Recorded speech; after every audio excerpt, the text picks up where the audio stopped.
Tannerite is a brand of binary explosive targets used for firearms practice and sold in kit form.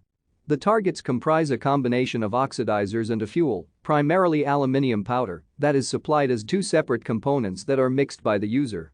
The combination is relatively stable when subjected to forces less severe than a high-velocity bullet impact. A hammer blow, being dropped, or impact from a low-velocity bullet or shotgun blast will not initiate a reaction.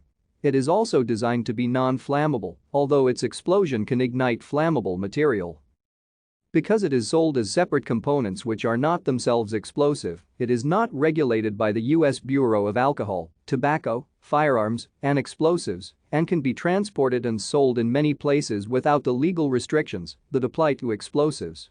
The term Tannerite is often used to refer to the mixture itself, and other reactive targets and combination explosives are often generically referred to as Tannerite. Tannerite brand targets explode when shot by a high-velocity bullet. Thank you for watching. Like and subscribe if you would like to view more of our videos. Have a nice day.